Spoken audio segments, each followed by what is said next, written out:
Aksara Lontara ini dibagi dua, ada yang aksara Lontara kuno dan ada aksara Lontara modern. Yang kuno itu betul-betul sangat sulit membacanya karena sebagian hurufnya masih bersifat titik-titik. Misalnya A-nya itu masih bersifat titik, hanya titik satu. Semuanya masih lain, meskipun secara genetik ya memperlihatkan banyak persamaan dari huruf Lontara modern. Dengan Lontara kuno inilah Lagaligo dituliskan, ya. Yang semua juga para ahli dan kita tahu bahwa Lagaligo ini adalah karya pra-Islam, belum ada Islam. Apa yang membuktikan bahwa disebut karya pra-Islam? Karena di dalamnya sama sekali tidak ada Islam. Menceritakan tentang dewa-dewa di langit dan dewi-dewi bawah laut. Pertemuan antara dewa langit dan dewi bawah laut melahirkan manusia yang tinggal di dunia tengah, Alelino.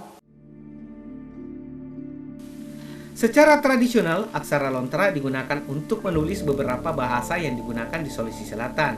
Materi beraksara Lontara paling banyak ditemukan dalam bahasa Bugis, diikuti oleh bahasa Makassar, kemudian bahasa Mandar yang materinya paling sedikit. Masyarakat Toraja juga berdiam di Sulawesi Selatan tidak menggunakan aksara Lontara, karena tradisi sastra Toraja mengandalkan penyampaian lisan tanpa tradisi naskah asli. Aksara Lontara yang sedikit dimodifikasi juga digunakan untuk beberapa bahasa di luar Sulawesi Selatan yang wilayahnya pernah mendapat pengaruh Bugis Makassar, seperti bahasa Bima di Sumbawa Timur dan bahasa Ende di Flores.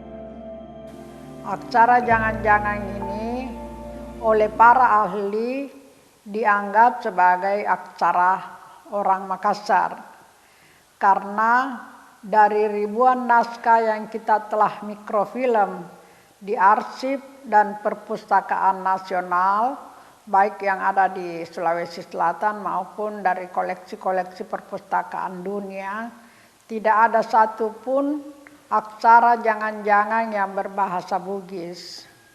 Semuanya menggunakan aksara bahasa Makassar. Sebagai contoh dalam perjanjian Bongaya 1669 itu ditandatangani oleh Raja Goa dan Belanda. Ada 3 huruf di dalam, yaitu ada 3 bahasa, yaitu ada bahasa Belanda, bahasa Melayu yang menggunakan huruf Arab Serang, dan bahasa Makassar yang menggunakan huruf jangan-jangan. Dari situ para ahli di dunia ini menyimpulkan bahwa huruf jangan-jangan itu adalah huruf Makassar. Di sisi yang lain, Lontara sendiri berasal dari kata lontar yang merupakan salah satu jenis tumbuhan yang ada di Sulawesi Selatan. Istilah Lontara juga mengacu mengenai sejarah dan genealogi masyarakat Bugis, salah satunya terdapat pada Surak dan Lagaligo. Sementara Nur Hayati Rahman juga sangat identik dengan Lagaligo, bukan saja karena pernah menjadi ketua panitia seminar internasional di Lagaligo pada tahun 2003 yang menjadi awal kehebohan karya tersebut, melainkan karena guru besar filologi Universitas Hasanuddin ini banyak terlibat menerjemahkan naskah karya sastra terpanjang di dunia itu bersama ilmuwan Universitas Leiden Belanda. Demi naskah Lagaligo, Nur Sapan akrab Nur Hayati rela untuk tinggal beberapa waktu di Amsterdam, tempat karya sastra itu berada.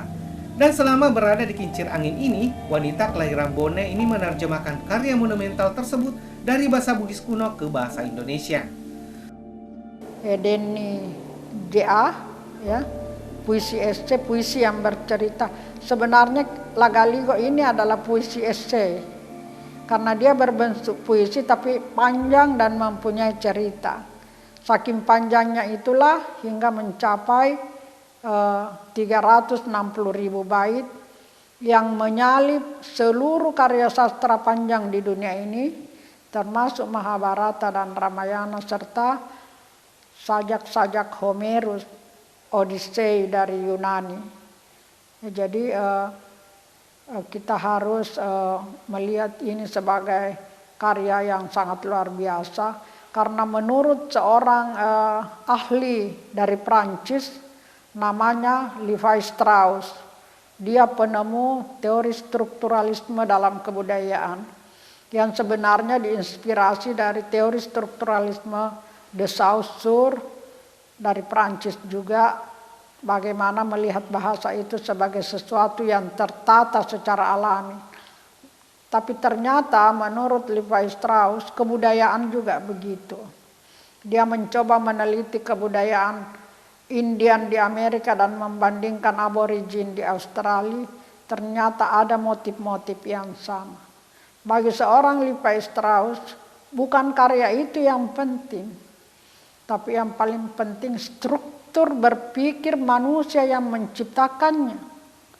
Maka sehingga melihat Lagaligo, orang-orang ahli banyak bertanya, begitu canggihnya cara berpikir orang Bugis, kok bisa menciptakan karya sampai 300.060 bait dengan sangat teratur, karena setiap baitnya terdiri dari 5 subkata.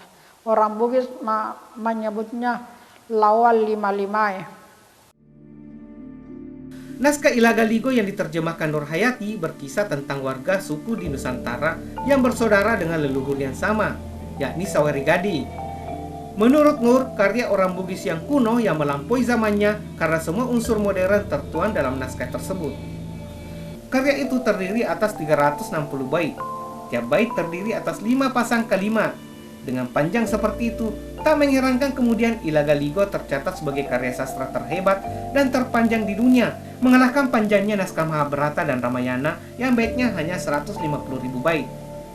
Maupun kisah dewa-dewa Yunani kuno, Odyssey, yang panjangnya 70.000 bait. Bukan hanya Belanda yang dijelajahinya, negeri jiran Malaysia didatanginya. Ia melakukan riset dokumentasi dan arsip nasional di negara yang berbatasan dengan Pulau Kalimantan itu. Dari Belanda sampai ke Malaysia, sebetulnya sampai ke berbagai negara ya. Korea Selatan, saya di Osaka University, saya pernah juga di Mindanao University di Filipina. Saya pertama kali terpilih sebagai peneliti muda Indonesia pada tahun 1992, 10 terbaik peneliti Indonesia oleh Toyota Foundation. Jadi tidak juga saya sangka ketika itu dari sekian ribu peneliti muda Indonesia, jadi memang khusus peneliti muda Indonesia, dan saya masuk 10 besar sebagai 10 peneliti Indonesia terbaik dari versi Toyota Foundation. Lalu kemudian tahun 1993 saya terpilih jadi Nur Hayati muda ya, masih muda belia, saya terpilih menjadi mengikuti program studi kebudayaan Belanda di Indonesia. Jadi dulu ada kerjasama antara Belanda dan Indonesia, yaitu namanya studi kebudayaan Belanda Indonesia. Waktu itu Dr. Muhlis Paini mantan Dirjen Kebudayaan dan Dr. Rosetol yang memimpin KITLP Jakarta mengadakan pelatihan pernaskahan se-Sulawesi Selatan di Makassar selama 11 hari.